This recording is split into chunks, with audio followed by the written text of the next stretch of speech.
Bueno, hola, ¿qué tal? En segunda clase de Redox. Vamos a hacer primero un pequeño repaso por los temas que vimos la clase anterior y después vamos a terminar con el tema, ¿sí?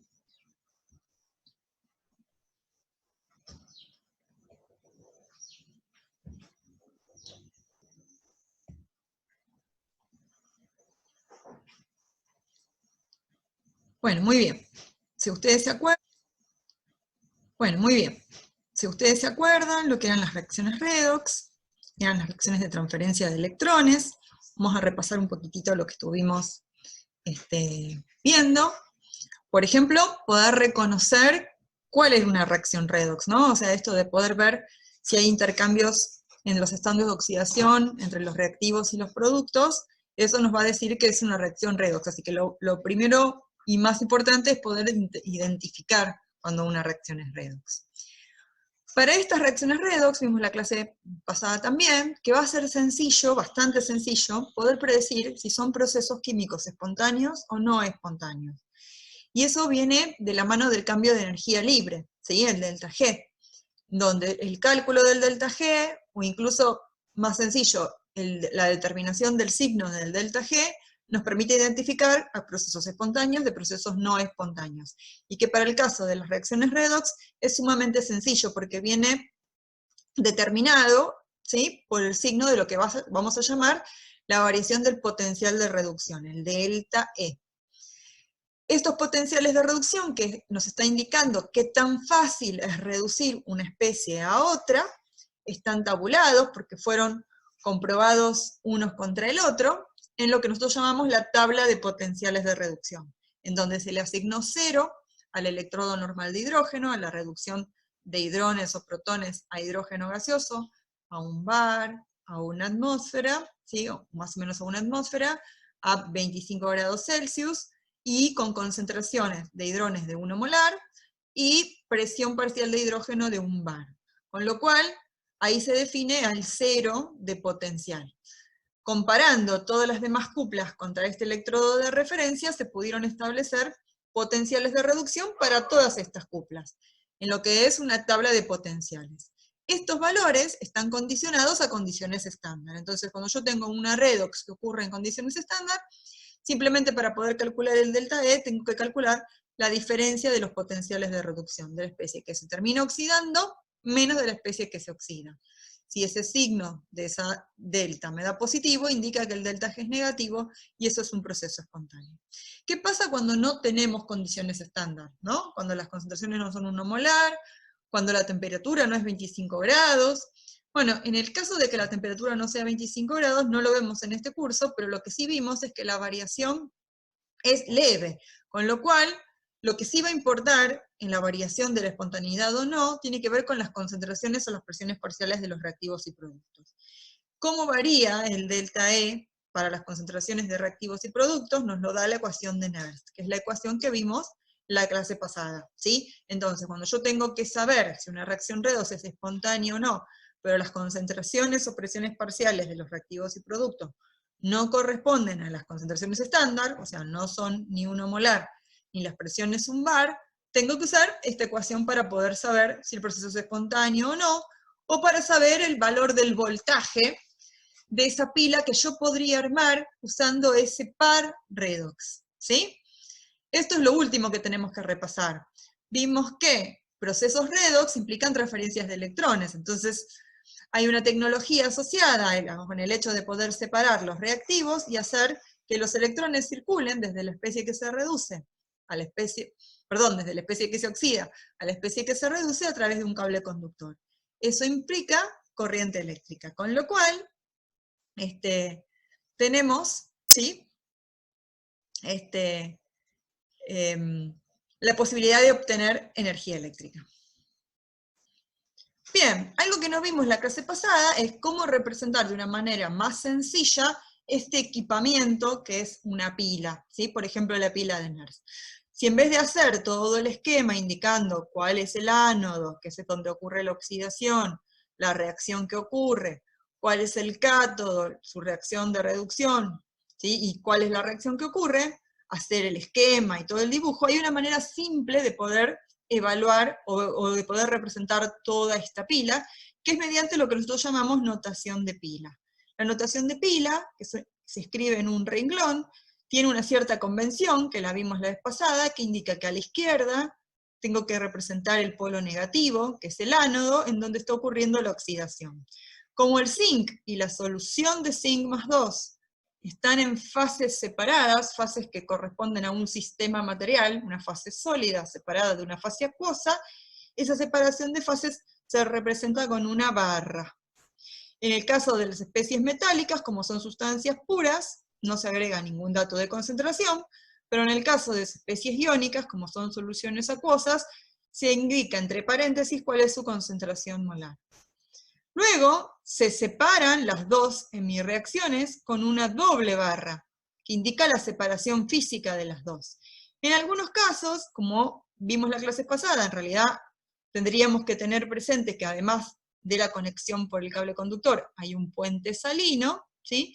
Se puede llegar a indicar cuál es la sustancia y concentración incluso que conforma o que rellena ese puente salino, que tenía como función reponer los iones que se van consumiendo o balancear los iones que se van generando durante, bien, la disolución de algún electrodo, o bien el consumo de iones por parte de la solución, ¿sí? Entonces, a veces acá figuran especies como cloruro de amonio, cloruro de sodio, que son las que están rellenando el puente salino. Inmediatamente después se escribe la reducción. Observen que se escribe como una reducción, ¿no? De cobre más 2, primero, a cobre en estado de oxidación 0, metálico. Lo mismo que antes, indicando para las especies acuosas la concentración molar entre paréntesis, y finalmente indicando la polaridad del otro electrodo, el cátodo, el cual es positivo. Vamos a ver ejemplos.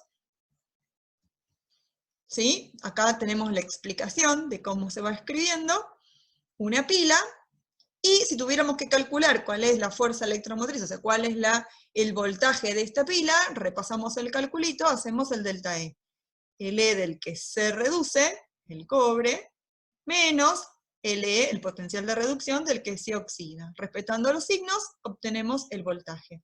Al ser una variación de potenciales de reducción positiva, esto nos daría una variación de energía libre, un delta G negativo, por lo cual este proceso es espontáneo y esta pila funciona, podemos sacar energía eléctrica de ella. ¿Cuánto? 1,5 volts de diferencia de potencial. Muy bien. Bueno, también repasamos un poquitito, por ejemplo, cómo sería hacer el cálculo para esta misma pila, pero ahora cuando las concentraciones no son 1 molar, con lo cual no puedo usar directamente los valores de tabla, sino que tengo que usar la ecuación de Nernst, ¿sí? Por ejemplo, tenemos concentraciones de cobre 0,1 y de zinc, de catión zinc, 1,9, ¿sí? ¿Cómo podríamos hacer para calcular el potencial o ver si es proceso espontáneo cuando ahora tenemos estas concentraciones? Si ustedes recuerdan, la ecuación de Nernst era, y el potencial, o variación de potencial en la pila, va a ser el valor estándar, menos un término que venía, ¿sí?, de juntar constantes como R, como la temperatura absoluta, considerarla 25 grados, Faraday, dividido N. ¿N quién sería? N sería el número de electrones intercambiados en la redox global para esta reacción. Como vemos, el cobre acepta 2 electrones, el zinc pierde 2 electrones, con lo cual N vale 2, ¿sí? Bien. Si miro la ecuación global, observo que el producto es zinc más 2 y cobre metálico. El cobre metálico, como al ser una sustancia pura, ¿sí?, tiene actividad 1, no lo ponemos dentro de la expresión de Q, de este término. Lo mismo pasa con el zinc metálico. Entonces las únicas especies que quedan son el zinc más 2 como producto y el cobre más 2 como reactivo. Como no hay coeficientes estequiométricos diferentes que 1, quedan a la 1. Reemplazamos, el valor de 0 valía 1,1, este término ya lo discutimos, reemplazamos las concentraciones por sus valores, hacemos el cálculo y nos da 1,06, ¿sí? Muy bien.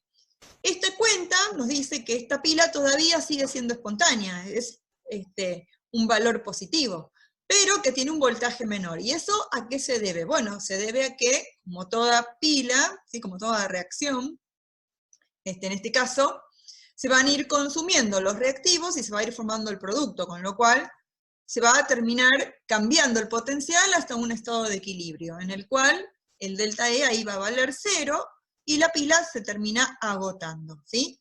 ¿Por qué va variando el potencial? Vamos a tener un potencial inicial, cuando las concentraciones, por ejemplo, son 1 molar, y a medida que las concentraciones van cambiando, el potencial va cambiando. Esto va a ir consumiendo la pila, consumiendo los reactivos, y la pila termina por agotarse cuando la reacción llega al equilibrio, es decir, el delta E, el potencial, vale 0, ¿sí? Este tipo de pilas son pilas irreversibles, podríamos pensarlo, ¿no? Hay pilas que son recargables, ustedes la conocen de la vida cotidiana, en donde aplicando un potencial externo, eso lo vamos a ver después, puedo recomponer los reactivos y volver a hacer que la pila sea una pila irreversible, es decir, aplicando energía externa, puedo cargar esa pila para que luego vuelva a dar energía potencial, ¿sí?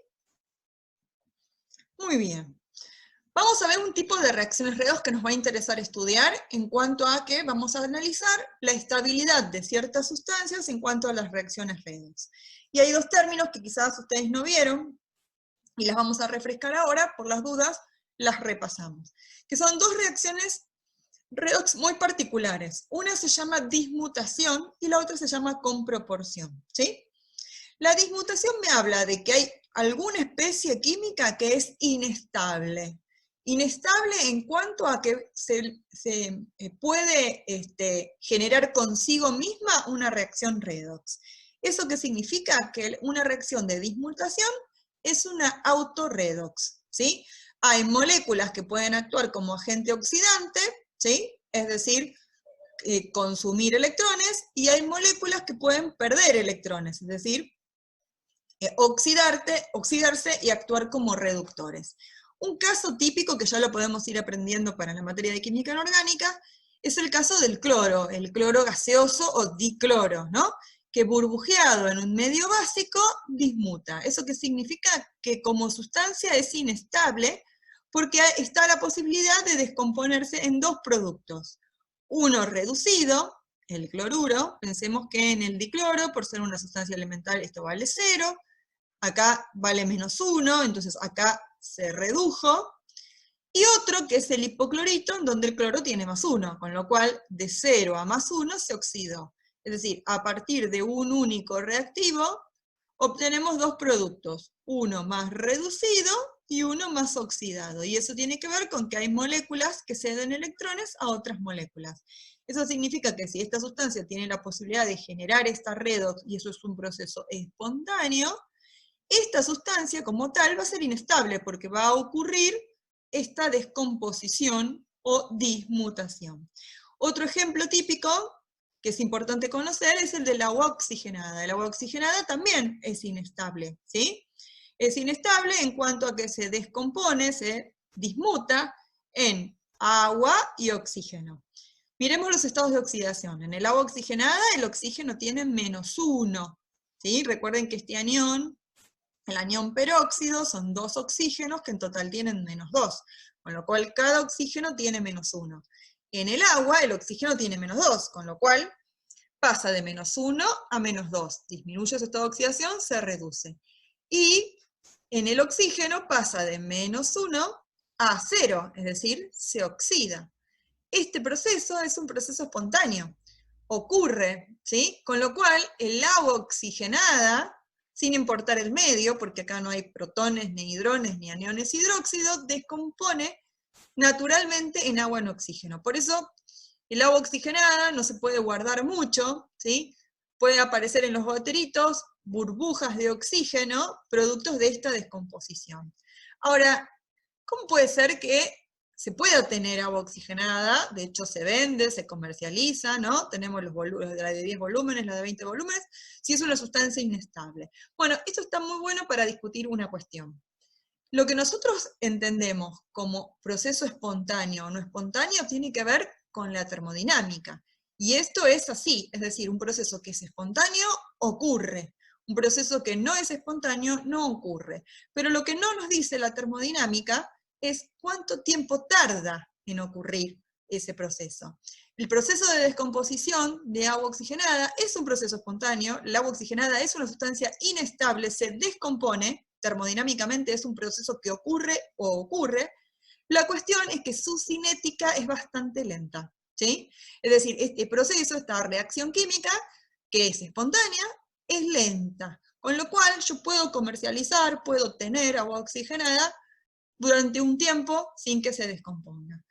Algo importante que ustedes vamos a estudiar juntos seguramente, o van a poder leer, es que esta reacción de descomposición se cataliza, por ejemplo, con metales, con la luz, con el manganeso. Entonces, los recipientes el recipiente que se usen para contener agua oxigenada no tienen que ser metálicos, tienen que ser de vidrio, tienen que ser color caramelo, ¿no? Para disminuir la catalización que se da por estos factores y que aumentan la velocidad de esta reacción que es espontánea, ¿sí? Muy bien. Por otro lado, hay otras reacciones, como las reacciones de comproporción. En este caso, me habla de dos reactivos, ¿sí?, que terminan dando un mismo producto redox. En este caso vamos a empezar por el de abajo. Por ejemplo, si yo mezclo, y acá es importante la diferencia con la dismutación, en la dismutación yo parto de una sola sustancia, no necesito mezclar nada. En el caso de la comproporción, es la mezcla de dos reactivos, ¿sí? Por ejemplo, diácido sulfídrico y de dióxido de azufre, el azufre tiene -2 en el ácido sulfídrico, el azufre tiene +4 en el dióxido de azufre. Estos reaccionan comproporcionando, habiendo una redox que termina dando el mismo producto, azufre 0, ¿sí? Azufre elemental, como sustancia elemental. Entonces vemos que de -2 a 0 se oxida y que de +4 a 0 se reduce. Dos sustancias diferentes que terminan dando el mismo producto. Acá tenemos otro ejemplo, esto es un ejemplo muy particular porque es una sal, el nitrito de amonio, que contiene nitrógeno tanto en el anión, el nitrito, como en el catión, en el amonio. Entonces, una vez que se prepara esta sal, que se seca, ¿sí?, es potencialmente explosiva y peligrosa. ¿Por qué? Porque puede tener una autorredox, ¿sí? Es decir, tenemos el nitrógeno como -3 y tenemos el nitrógeno como +3.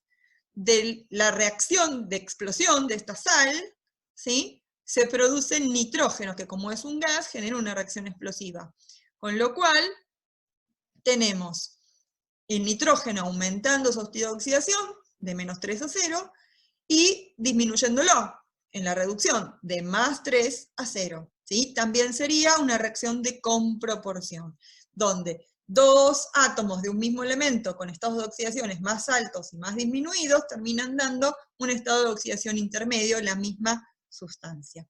Muy bien, esta información, si una sustancia es estable, por ejemplo, en la dismutación, por el hecho de poder tener algún tipo de autorredox, que sea una reacción espontánea, o el hecho de si yo mezclo dos sustancias de un mismo elemento con diferentes estados de oxidación, podrán reaccionar y comproporcionar, esa información viene representada en dos gráficos que vamos a estudiar en este tema, que son muy sencillos de interpretar, tienen un tiempito de armado, así como el diagrama de especiación, que nos cuesta un tiempito armar, pero una vez que yo tengo armado, puedo sacar mucha información. Uno son los diagramas de Latimer, ¿sí?, que se construyen de la siguiente manera. Tenemos que escribir ordenadamente todas las especies de un mismo elemento, por ejemplo, no sé, del cobre, ¿no? Tenemos cobre +2, cobre +1, cobre 0. Eso, por ejemplo, en medio ácido. En medio básico lo tendríamos como hidróxido de cobre 2, hidróxido de cobre 1, cobre 0. Desde el mayor estado de oxidación al menor estado de oxidación. E ir completando entre las especies, algo que nosotros ya vimos en la clase anterior, de cómo, por ejemplo, calcular potenciales parciales o intermedios, ¿sí? Indicando en las líneas que unen a estas especies los distintos valores. Acá tenemos, por ejemplo, el diagrama de Latimer para el cloro. Tenemos un diagrama de Latimer en medio ácido y un diagrama de Latimer en medio básico. ¿Por qué tenemos diferencias? Bueno, porque las especies son distintas, obviamente, ¿no? En el caso del ácido hipocloroso existe como molécula en medio ácido y como anión en medio básico. Es la especie que predomina en esos medios, ¿sí?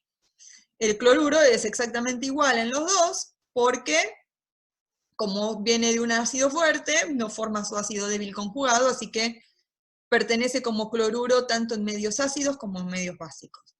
Muy bien, entonces vamos a tener diferenciados los diagramas. Fíjense que se fueron escribiendo desde el mayor hacia el menor estado de oxidación.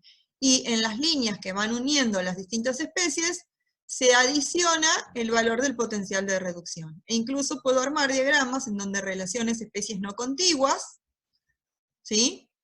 La manera de ir completando estos diagramas de Latimer es como lo vimos en la clase pasada, planteando un diagrama o un ciclo termodinámico a partir de delta G y pudiendo despejar los delta E que tengo como incógnitas. Bien, una vez que yo tengo el diagrama de Latimer, puedo analizar la estabilidad de esas especies. Y de forma muy sencilla. Si la especie que a mí me interesa analizar si es estable a la dismutación, tiene hacia la derecha un valor de delta E, ¿sí? Inferior al de la izquierda, esa especie es estable. Mientras que si tengo para esta especie a la derecha un valor de delta E superior que a la izquierda, esta especie es inestable y se va a terminar dismutando entre estas dos especies. Por ejemplo, cloro en medio ácido es estable. A la izquierda tengo un valor menor que a la derecha, con lo cual puedo tener cloro en solución acuosa como cloro, en solución acuosa ácida. Mientras que si ahora tengo cloro en disolución acuosa básica, como a la derecha el valor de potencial es mayor que a la izquierda, esta especie es inestable y el cloro en medio básico no existe, se dismuta, es inestable, ¿sí? Va a reaccionar consigo mismo y va a generar cloruro e hipoclorito. ¿Por qué esto de que si a la derecha es más grande que a la izquierda? Pensemos que hacia la derecha estoy representando una reducción, ¿sí? Ir hacia la derecha en un diagrama de Latimer es ir hacia especies más reducidas. Ir hacia la izquierda es ir a especies más oxidadas, con lo cual, si el que se reduce es más grande que el que se oxida, el proceso va a dar un delta E mayor que 0, y por lo pronto va a ser un proceso espontáneo, ¿sí? Con lo cual, los invito a practicar y encontrar en estos diagramas de Latimer otras especies que sean inestables a la dismutación, aquellos que tengan a la derecha mayor que a la izquierda, tan simple como eso. Si yo quiero averiguar si alguna especie la puedo generar con proporción, puedo hacer lo contrario, ¿sí? Por ejemplo, en este caso, si yo hago una mezcla de ácido hipocloroso y cloruro, como a la izquierda tengo más grande que a la derecha, voy a mezclar, si yo mezclo, ¿sí?, ácido hipocloroso con cloruro, obtendría una reducción favorable, una oxidación favorable, con lo cual se formaría cloro, es decir, ácido hipocloroso mezclado con cloruro en medio ácido generarían cloro, ¿sí?, como producto igual.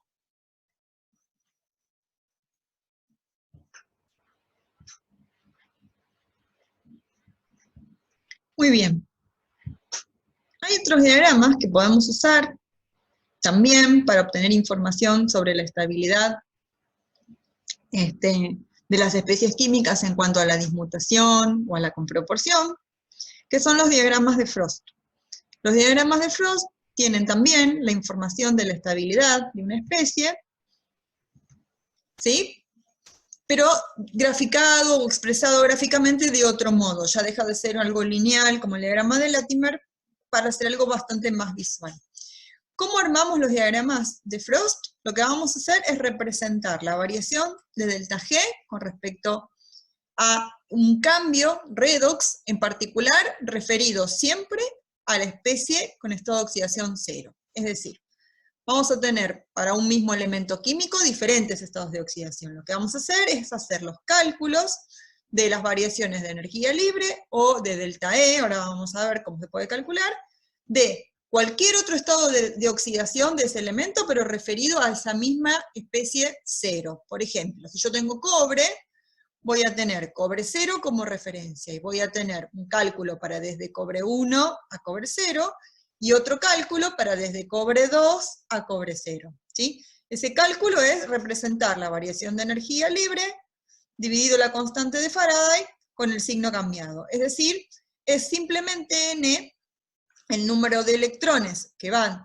desde esa especie oxidada hasta el estado de oxidación 0 o reducida, por el potencial de reducción. Por ejemplo, acá tenemos representado el diagrama de Frost para las especies del oxígeno. Por supuesto, como las especies cambian, según si yo tengo un medio ácido o un medio ácido, tengo dos diagramas, ¿sí? Por ejemplo, en el medio básico, ¿cuáles son las especies asociadas al oxígeno? El dioxígeno, estado de oxidación 0, que ahí es lo mismo para cualquier medio. Tengo el anión correspondiente al agua oxigenada, y tengo el anión hidróxido, estados de oxidación -1, estados de oxidación -2. Y para el agua oxigenada en medio ácido tenemos el dioxígeno, el agua oxigenada y el agua, estados de oxidación 0, -1 y -2. ¿Cómo se armó el gráfico? Haciendo el cálculo del número de electrones que van desde -1 a 0, desde -2 a 0, multiplicados por el valor de tabla, el valor de potencial de reducción. Eso me da un valor, que yo lo voy a graficar versus el estado de oxidación o número de oxidación de esa especie. Por ejemplo, para el oxígeno, como es ir de 0 a 0, sería 0 electrones por el potencial que no existe, porque es de ir de 0 a 0. Versus el estado de oxidación 0. ¿Sí? Entonces, este punto, el punto 0, 0, siempre lo vamos a ver en los gráficos o los diagramas de Frost. Después tendría que hacer estos puntos como calcular el número de electrones por el potencial versus -1 para el agua oxigenada o el anión derivado del agua oxigenada, y el número de electrones por el potencial de reducción versus -2 para el estado de oxidación que corresponde al oxígeno en el agua o en el anión hidróxido. Entonces, ahí obtenemos los gráficos o diagramas de Frost. ¿Cómo se interpretan para la inestabilidad o estabilidad de especies redox? Los diagramas de Frost nos indican que aquellas especies que tienen mayores estados de oxidación, vamos a tenerlos como oxidantes, los vamos a tener en las partes superiores de los gráficos. Y que vamos a obtener picos para sustancias que sean inestables. Es decir, aquellos diagramas en donde se observen estos picos para las especies químicas indican que esta especie se puede oxidar y reducir, tiene que ver con el signo de esas pendientes, ¿sí?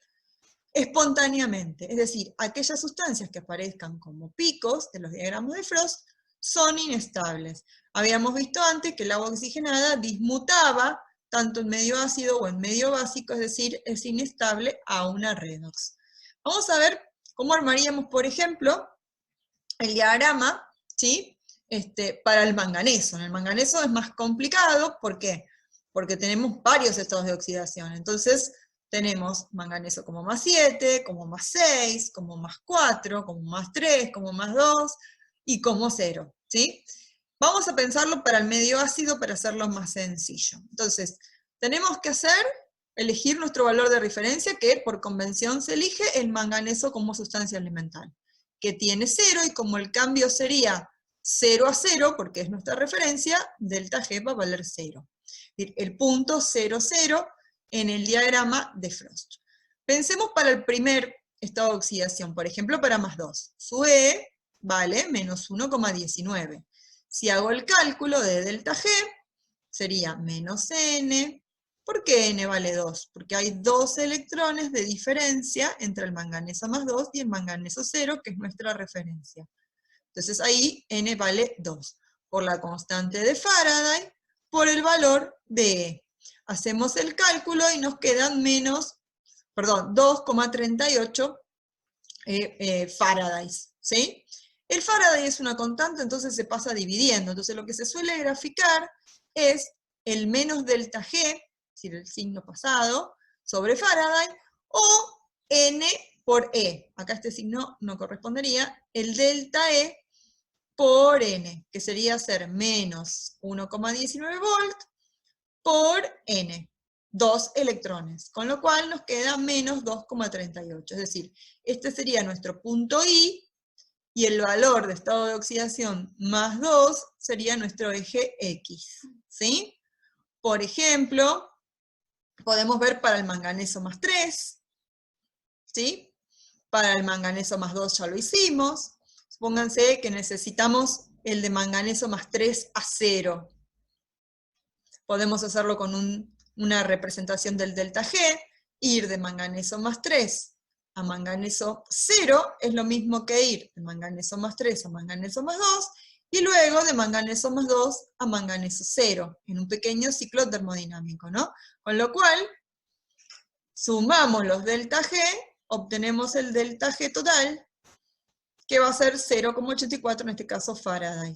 Pasamos dividiendo, y eso es lo mismo que el delta E por N, cuando le agregamos el signo negativo, ¿sí? Es decir, que nuestro punto que corresponde al estado de oxidación más 3, nos da este valor en volt. Y así podemos ir haciendo para el manganeso más 4, para el manganeso más 6, para el manganeso más 7. Esto lleva un tiempo y vamos a tener construido el diagrama de Frost del manganeso, ¿sí? En este caso con las especies que corresponden a medios ácidos. Tengamos en cuenta una cuestión: ¿por qué aparecen estas especies que son poco conocidas, por ejemplo? Porque el permanganato nosotros lo conocemos, pero no conocemos este ácido asociado, ¿sí? Ni tampoco para el manganato, que es el manganeso más 6, aparece este ácido como conocido. Tengan en cuenta que cuando nosotros trabajamos con redox y decimos es medio ácido, y sacamos valores de tabla, es decir, son datos de concentraciones, o son datos que corresponden a estados estándar, el estado estándar me está indicando que todas las concentraciones de las especies en la reacción son 1 molar. No solamente la del manganato o del permanganato, ¿sí? La del catión manganeso, sino también de las otras especies que intervienen en la redox, por ejemplo, los protones. Entonces, si yo tengo en una redox que hay protones y estoy en condiciones estándar, los protones valen 1 molar. Eso indica pH 0. Es decir, las concentraciones, las especies corresponden a las especies que predominan a un pH tremendamente ácido, pH 0, 1 molar de protones. Todas las concentraciones o todas las especies son las que figuran en ese pH. Pasa lo mismo cuando yo tengo reacciones en medios básicos. Si yo estoy sacando los datos de tabla, medio básico, en condiciones estándar, implica concentraciones de oxidrilos o de anión hidróxido correspondiente a pH 14, ¿sí? 1 molar de oxidrilos. Con lo cual, tenemos especies que quizás no son habituales porque son extremas, son de pHs extremos, ¿sí? Muy bien, hecha esta salvedad, acá tenemos el diagrama de Frost que corresponde al manganeso. Recuerden lo que hablábamos antes, especies con altos estados de oxidación, ¿sí? Y que tengan altos potenciales, fíjense que el valor de N por E es directamente proporcional al valor del potencial, con lo cual, mientras más arriba en el gráfico esté la especie, mayor potencial de reducción tiene. ¿Y eso qué significa? Que tiene mayor facilidad para reducirse. Si tiene mayor facilidad para reducirse, significa que es un muy buen agente oxidante. Permanganato, manganato, en realidad permanganato es un agente oxidante muy utilizado. El manganato no tanto. ¿Por qué?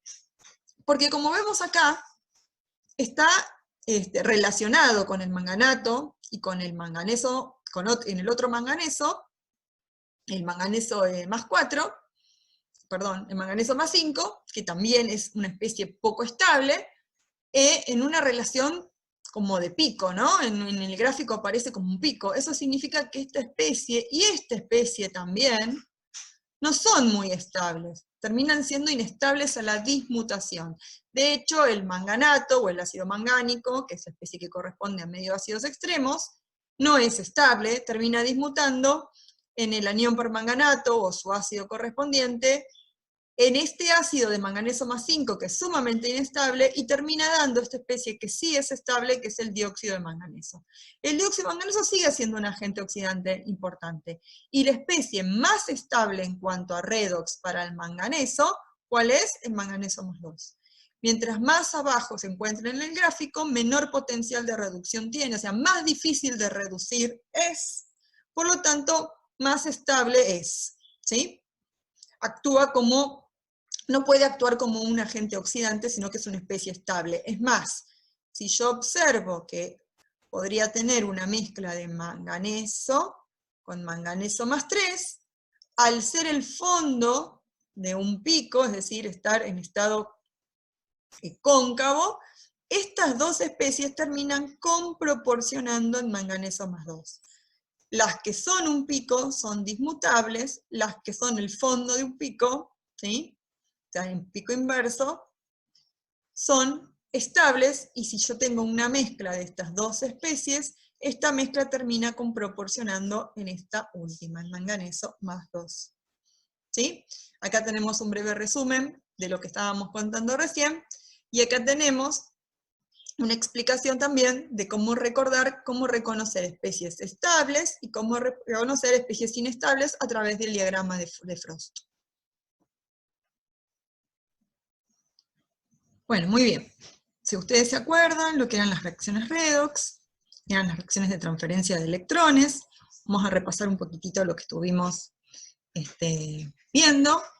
Por ejemplo, poder reconocer cuál es una reacción redox, ¿no? O sea, esto de poder ver si hay intercambios en los estados de oxidación entre los reactivos y los productos, eso nos va a decir que es una reacción redox. Así que lo primero y más importante es poder identificar cuando una reacción es redox. Para estas reacciones redox, vimos la clase pasada también, que va a ser sencillo, bastante sencillo, poder predecir si son procesos químicos espontáneos o no espontáneos. Y eso viene de la mano del cambio de energía libre, ¿sí? El delta G, donde el cálculo del delta G, o incluso más sencillo, la determinación del signo del delta G, nos permite identificar a procesos espontáneos de procesos no espontáneos.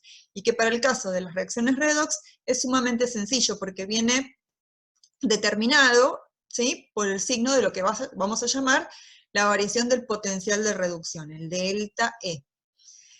Estos potenciales de reducción que nos está indicando qué tan fácil es reducir una especie a otra, están tabulados porque fueron comprobados unos contra el otro, en lo que nosotros llamamos la tabla de potenciales de reducción, en donde se le asignó 0 al electrodo normal de hidrógeno, a la reducción de hidrones o protones a hidrógeno gaseoso, a un bar, a una atmósfera, ¿sí?, o más o menos a una atmósfera, a 25 grados Celsius, y con concentraciones de hidrones de 1 molar, y presión parcial de hidrógeno de 1 bar.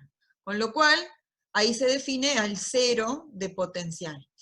Comparando todas las demás cuplas contra este electrodo de referencia, se pudieron establecer potenciales de reducción para todas estas cuplas, en lo que es una tabla de potenciales. Estos valores están condicionados a condiciones estándar. Entonces, cuando yo tengo una redox que ocurre en condiciones estándar, simplemente para poder calcular el delta E, tengo que calcular la diferencia de los potenciales de reducción de la especie que se termina oxidando menos de la especie que se oxida. Si ese signo de esa delta me da positivo, indica que el delta G es negativo, y eso es un proceso espontáneo.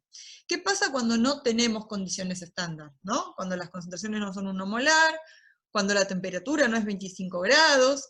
Bueno, en el caso de que la temperatura no sea 25 grados, no lo vemos en este curso, pero lo que sí vimos es que la variación es leve, con lo cual, lo que sí va a importar en la variación de la espontaneidad o no, tiene que ver con las concentraciones o las presiones parciales de los reactivos y productos. ¿Cómo varía el delta E para las concentraciones de reactivos y productos? Nos lo da la ecuación de Nernst, que es la ecuación que vimos la clase pasada, ¿sí? Entonces, cuando yo tengo que saber si una reacción redox es espontánea o no, pero las concentraciones o presiones parciales de los reactivos y productos no corresponden a las concentraciones estándar, o sea, no son ni 1 molar, ni las presiones 1 bar, tengo que usar esta ecuación para poder saber si el proceso es espontáneo o no, o para saber el valor del voltaje de esa pila que yo podría armar usando ese par redox, ¿sí? Esto es lo último que tenemos que repasar.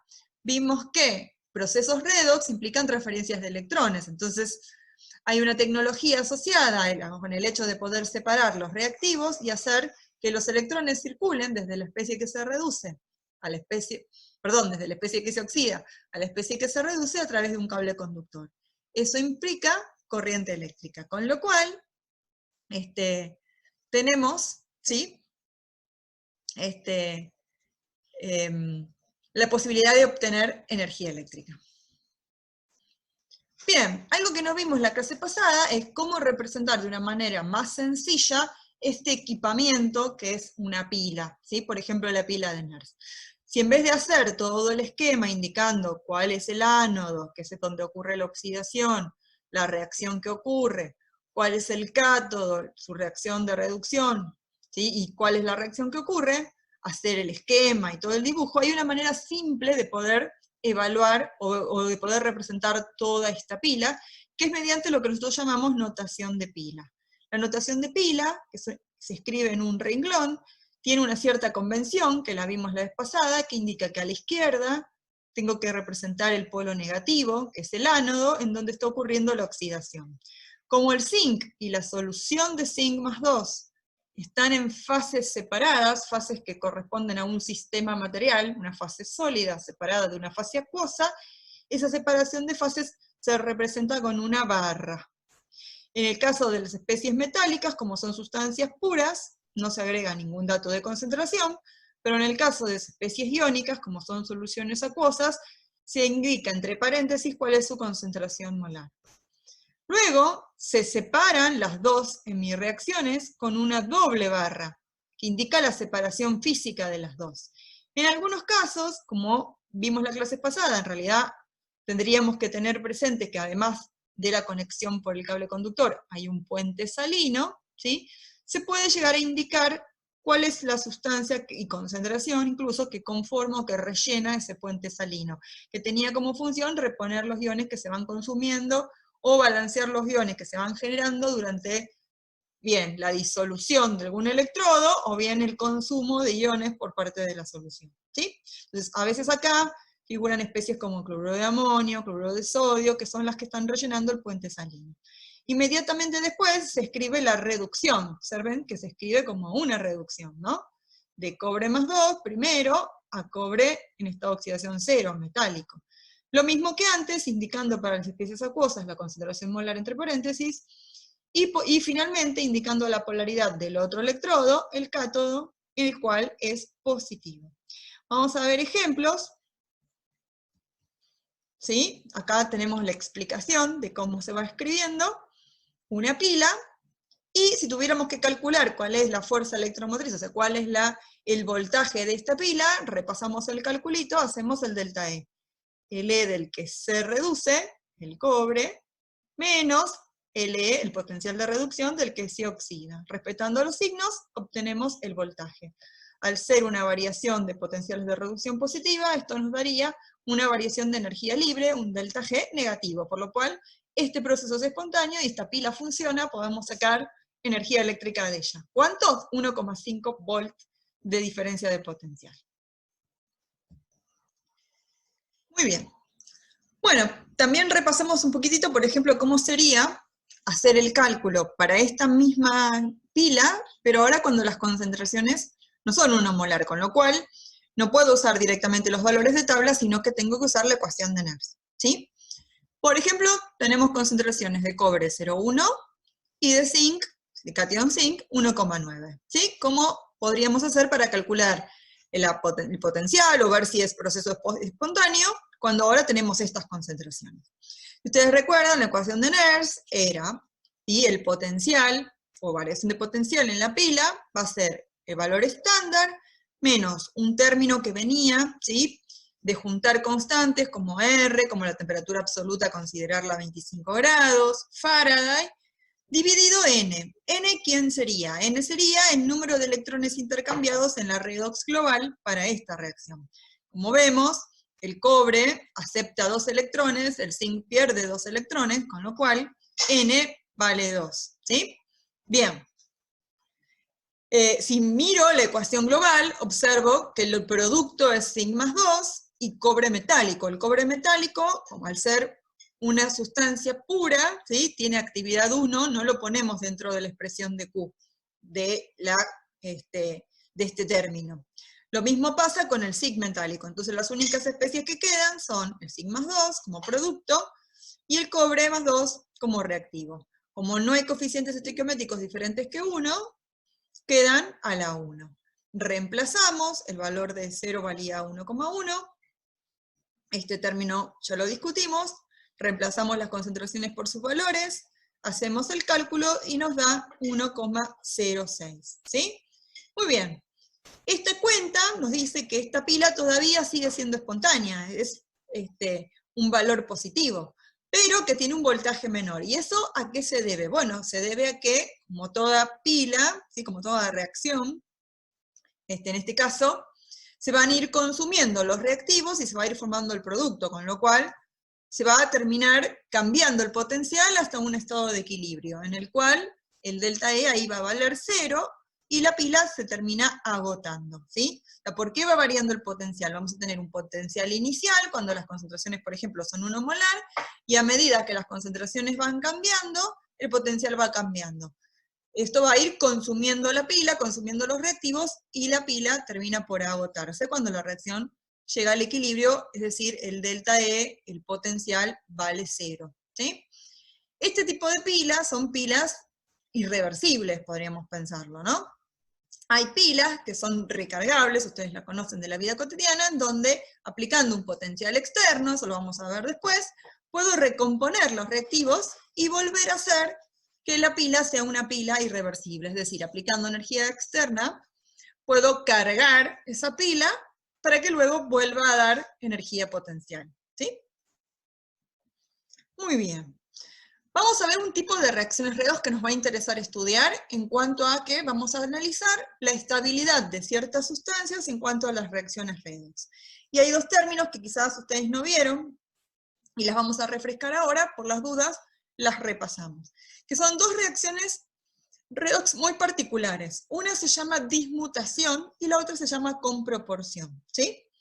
La dismutación me habla de que hay alguna especie química que es inestable. Inestable en cuanto a que se puede generar consigo misma una reacción redox. ¿Eso qué significa? Que una reacción de dismutación es una autorredox, ¿sí? Hay moléculas que pueden actuar como agente oxidante, ¿sí? Es decir, consumir electrones, y hay moléculas que pueden perder electrones, es decir, oxidarse y actuar como reductores. Un caso típico que ya lo podemos ir aprendiendo para la materia de química inorgánica es el caso del cloro, el cloro gaseoso o dicloro, ¿no? Que burbujeado en un medio básico dismuta. ¿Eso qué significa? Que como sustancia es inestable porque está la posibilidad de descomponerse en dos productos. Uno reducido, el cloruro, pensemos que en el dicloro, por ser una sustancia elemental, esto vale 0, acá vale -1, entonces acá se redujo, y otro que es el hipoclorito, en donde el cloro tiene +1, con lo cual de 0 a +1 se oxidó. Es decir, a partir de un único reactivo, obtenemos dos productos, uno más reducido y uno más oxidado. Y eso tiene que ver con que hay moléculas que ceden electrones a otras moléculas. Eso significa que si esta sustancia tiene la posibilidad de generar esta redox, y eso es un proceso espontáneo, esta sustancia como tal va a ser inestable porque va a ocurrir esta descomposición o dismutación. Otro ejemplo típico que es importante conocer es el del agua oxigenada. El agua oxigenada también es inestable, ¿sí? Es inestable en cuanto a que se descompone, se dismuta en agua y oxígeno. Miremos los estados de oxidación. En el agua oxigenada el oxígeno tiene -1, ¿sí? Recuerden que este anión, el anión peróxido, son dos oxígenos que en total tienen -2, con lo cual cada oxígeno tiene -1. En el agua el oxígeno tiene -2, con lo cual pasa de -1 a -2. Disminuye su estado de oxidación, se reduce. Y en el oxígeno pasa de -1 a 0, es decir, se oxida. este proceso es un proceso espontáneo, ocurre, ¿sí? Con lo cual el agua oxigenada, sin importar el medio, porque acá no hay protones, ni hidrones, ni aniones hidróxidos, descompone naturalmente en agua en oxígeno. Por eso el agua oxigenada no se puede guardar mucho, ¿sí? Puede aparecer en los goteritos burbujas de oxígeno, productos de esta descomposición. Ahora, ¿cómo puede ser que se pueda obtener agua oxigenada? De hecho, se vende, se comercializa, ¿no? Tenemos la de 10 volúmenes, la de 20 volúmenes, si es una sustancia inestable. Bueno, esto está muy bueno para discutir una cuestión. Lo que nosotros entendemos como proceso espontáneo o no espontáneo tiene que ver con la termodinámica. Y esto es así, es decir, un proceso que es espontáneo ocurre, un proceso que no es espontáneo no ocurre. Pero lo que no nos dice la termodinámica es cuánto tiempo tarda en ocurrir ese proceso. El proceso de descomposición de agua oxigenada es un proceso espontáneo, el agua oxigenada es una sustancia inestable, se descompone, termodinámicamente es un proceso que ocurre o ocurre. La cuestión es que su cinética es bastante lenta, ¿sí? Es decir, este proceso, esta reacción química, que es espontánea, es lenta, con lo cual yo puedo comercializar, puedo tener agua oxigenada durante un tiempo sin que se descomponga. Algo importante que ustedes vamos a estudiar juntos seguramente, o van a poder leer, es que esta reacción de descomposición se cataliza, por ejemplo, con metales, con la luz, con el manganeso. Entonces, los recipientes, el recipiente que se usen para contener agua oxigenada no tienen que ser metálicos, tienen que ser de vidrio, tienen que ser color caramelo, ¿no? Para disminuir la catalización que se da por estos factores y que aumentan la velocidad de esta reacción que es espontánea, ¿sí? Muy bien. Por otro lado, hay otras reacciones, como las reacciones de comproporción. En este caso, me habla de dos reactivos, ¿sí?, que terminan dando un mismo producto redox. En este caso vamos a empezar por el de abajo. Por ejemplo, si yo mezclo, y acá es importante la diferencia con la dismutación, en la dismutación yo parto de una sola sustancia, no necesito mezclar nada. En el caso de la comproporción, es la mezcla de dos reactivos, ¿sí? Por ejemplo, diácido sulfídrico y de dióxido de azufre, el azufre tiene -2 en el ácido sulfídrico, el azufre tiene +4 en el dióxido de azufre. Estos reaccionan comproporcionando, habiendo una redox que termina dando el mismo producto, azufre 0, ¿sí? Azufre elemental, como sustancia elemental. Entonces vemos que de -2 a 0 se oxida, y que de +4 a 0 se reduce. Dos sustancias diferentes que terminan dando el mismo producto. Acá tenemos otro ejemplo, esto es un ejemplo muy particular porque es una sal, el nitrito de amonio, que contiene nitrógeno tanto en el anión, el nitrito, como en el catión, en el amonio. Entonces, una vez que se prepara esta sal, que se seca, ¿sí?, es potencialmente explosiva y peligrosa. ¿Por qué? Porque puede tener una autorredox, ¿sí? Es decir, tenemos el nitrógeno como -3 y tenemos el nitrógeno como +3. De la reacción de explosión de esta sal, ¿sí?, se produce nitrógeno, que como es un gas, genera una reacción explosiva. Con lo cual, tenemos el nitrógeno aumentando su oxidación de -3 a 0 y disminuyéndolo en la reducción de +3 a 0. ¿Sí? También sería una reacción de comproporción, donde dos átomos de un mismo elemento con estados de oxidaciones más altos y más disminuidos terminan dando un estado de oxidación intermedio, la misma sustancia. Muy bien. Esta información, si una sustancia es estable, por ejemplo, en la dismutación, por el hecho de poder tener algún tipo de autorredox, que sea una reacción espontánea, o el hecho de si yo mezclo dos sustancias de un mismo elemento con diferentes estados de oxidación, podrán reaccionar y comproporcionar, esa información viene representada en dos gráficos que vamos a estudiar en este tema, que son muy sencillos de interpretar, tienen un tiempito de armado, así como el diagrama de especiación, que nos cuesta un tiempito armar, pero una vez que yo tengo armado, puedo sacar mucha información. Uno son los diagramas de Latimer, ¿sí?, que se construyen de la siguiente manera. Tenemos que escribir ordenadamente todas las especies de un mismo elemento, por ejemplo, no sé, del cobre, ¿no? Tenemos cobre más 2, cobre más 1, cobre 0. Eso, por ejemplo, en medio ácido. En medio básico lo tendríamos como hidróxido de cobre 2, hidróxido de cobre 1, cobre 0. Desde el mayor estado de oxidación al menor estado de oxidación. E ir completando entre las especies, algo que nosotros ya vimos en la clase anterior, de cómo, por ejemplo, calcular potenciales parciales o intermedios, ¿sí?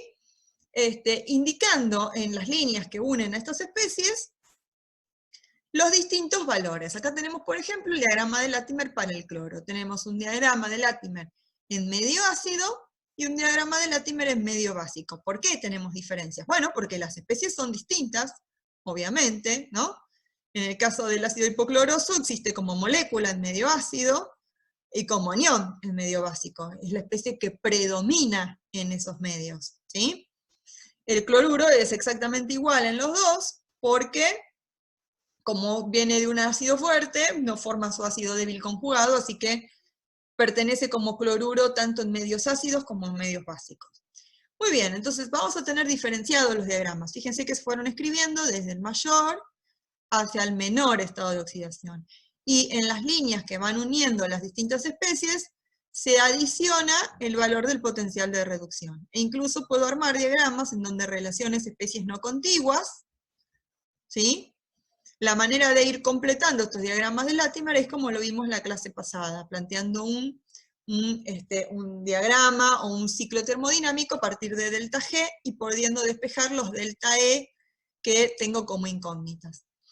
Bien, una vez que yo tengo el diagrama de Latimer, puedo analizar la estabilidad de esas especies.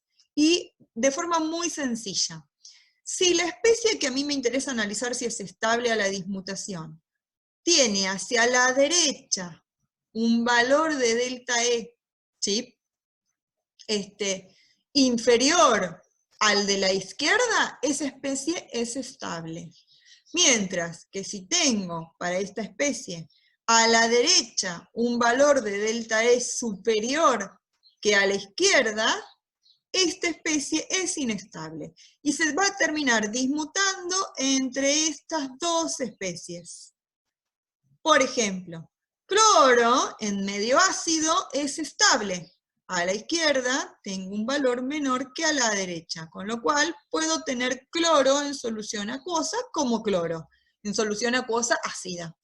Mientras que si ahora tengo cloro en disolución acuosa básica, como a la derecha el valor de potencial es mayor que a la izquierda, esta especie es inestable y el cloro en medio básico no existe, se dismuta, es inestable, ¿sí? Va a reaccionar consigo mismo y va a generar cloruro e hipoclorito. ¿Por qué esto de que si a la derecha es más grande que a la izquierda? Pensemos que hacia la derecha estoy representando una reducción, ¿sí? Ir hacia la derecha en un diagrama de Latimer es ir hacia especies más reducidas. Ir hacia la izquierda es ir a especies más oxidadas, con lo cual, si el que se reduce es más grande que el que se oxida, el proceso va a dar un delta E mayor que 0, y por lo pronto va a ser un proceso espontáneo, ¿sí? Con lo cual, los invito a practicar y encontrar en estos diagramas de Latimer otras especies que sean inestables a la dismutación, aquellos que tengan a la derecha mayor que a la izquierda, tan simple como eso. Si yo quiero averiguar si alguna especie la puedo generar con proporción, puedo hacer lo contrario, ¿sí?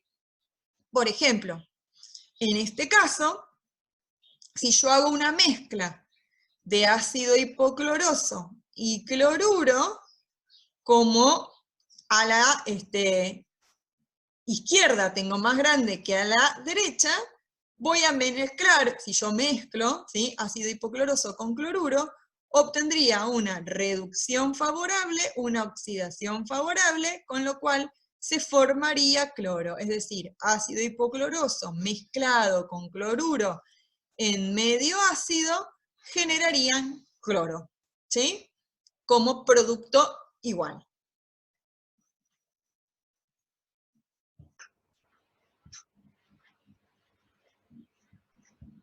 Muy bien. Hay otros diagramas que podemos usar También para obtener información sobre la estabilidad de las especies químicas en cuanto a la dismutación o a la comproporción, que son los diagramas de Frost.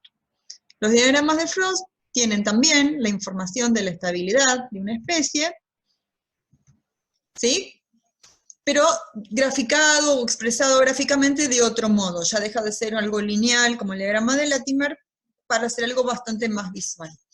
¿Cómo armamos los diagramas de Frost? Lo que vamos a hacer es representar la variación de delta G con respecto a un cambio redox, en particular referido siempre a la especie con estado de oxidación cero. Es decir, vamos a tener para un mismo elemento químico diferentes estados de oxidación. Lo que vamos a hacer es hacer los cálculos de las variaciones de energía libre o de delta E, ahora vamos a ver cómo se puede calcular, de cualquier otro estado de oxidación de ese elemento, pero referido a esa misma especie cero. Por ejemplo, si yo tengo cobre, voy a tener cobre 0 como referencia, y voy a tener un cálculo para desde cobre 1 a cobre 0, y otro cálculo para desde cobre 2 a cobre 0. ¿Sí? Ese cálculo es representar la variación de energía libre, dividido la constante de Faraday, con el signo cambiado. Es decir, es simplemente N, el número de electrones que van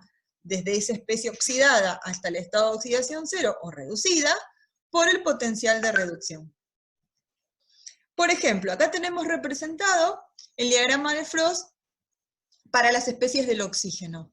Por supuesto, como las especies cambian, según si yo tengo tengo un medio ácido o un medio ácido, tengo dos diagramas, ¿sí? Por ejemplo, en el medio básico, ¿cuáles son las especies asociadas al oxígeno? El dioxígeno, estado de oxidación cero, que ahí es lo mismo para cualquier medio. Tengo el anión correspondiente al agua oxigenada, y tengo el anión hidróxido, estados de oxidación -1, estados de oxidación -2. Y para el agua oxigenada en medio ácido tenemos el dioxígeno, el agua oxigenada y el agua, estados de oxidación 0, -1 y -2. ¿Cómo se armó el gráfico? Haciendo el cálculo del número de electrones que van desde -1 a 0, desde -2 a 0, multiplicados por el valor de tabla, el valor de potencial de reducción. Eso me da un valor, que yo lo voy a graficar versus el estado de oxidación o número de oxidación de esa especie. Por ejemplo, para el oxígeno, como es ir de 0 a 0, sería 0 electrones por el potencial que no existe, porque es de ir de 0 a 0. Versus el estado de oxidación 0. ¿Sí? Entonces, este punto, el punto 0, 0, siempre lo vamos a ver en los gráficos o los diagramas de Frost. Después tendría que hacer estos puntos como calcular el número de electrones por el potencial versus -1 para el agua oxigenada o el anión derivado del agua oxigenada, y el número de electrones por el potencial de reducción versus -2 para el estado de oxidación que corresponde al oxígeno en el agua o en el anión hidróxido. Entonces, ahí obtenemos los gráficos o diagramas de Frost. ¿Cómo se interpretan para la inestabilidad o estabilidad de especies redox? Los diagramas de Frost nos indican que aquellas especies que tienen mayores estados de oxidación, vamos a tenerlos como oxidantes, lo vamos a tener en las partes superiores de los gráficos. Y que vamos a obtener picos para sustancias que sean inestables. Es decir, aquellos diagramas en donde se observen estos picos para las especies químicas indican que esta especie se puede oxidar y reducir, tiene que ver con el signo de esas pendientes, ¿sí? Espontáneamente. Es decir, aquellas sustancias que aparezcan como picos de los diagramas de Frost son inestables. Habíamos visto antes que el agua oxigenada dismutaba tanto en medio ácido o en medio básico, es decir, es inestable a una redox. Vamos a ver cómo armaríamos, por ejemplo, el diagrama, ¿sí? Para el manganeso. En el manganeso es más complicado, ¿por qué? Porque tenemos varios estados de oxidación. Entonces, tenemos manganeso como +7, como +6, como +4, como +3, como +2 y como 0, ¿sí? Vamos a pensarlo para el medio ácido para hacerlo más sencillo. Entonces, tenemos que hacer elegir nuestro valor de referencia, que por convención se elige el manganeso como sustancia elemental, que tiene 0, y como el cambio sería 0 a 0, porque es nuestra referencia, delta G va a valer 0. El punto 0, 0 en el diagrama de Frost. Pensemos para el primer estado de oxidación, por ejemplo, para más 2. Su E vale menos 1,19. Si hago el cálculo de delta G, sería menos N. ¿Por qué N vale 2? Porque hay 2 electrones de diferencia entre el manganeso más 2 y el manganeso 0, que es nuestra referencia. Entonces ahí N vale 2. Por la constante de Faraday, por el valor de E. Hacemos el cálculo y nos quedan 2,38 Faradays, ¿sí? El Faraday es una constante, entonces se pasa dividiendo. Entonces lo que se suele graficar es el menos delta G, es decir, el signo pasado, sobre Faraday, o N por E. Acá este signo no correspondería. El delta E por N, que sería ser menos 1,19 volt por N.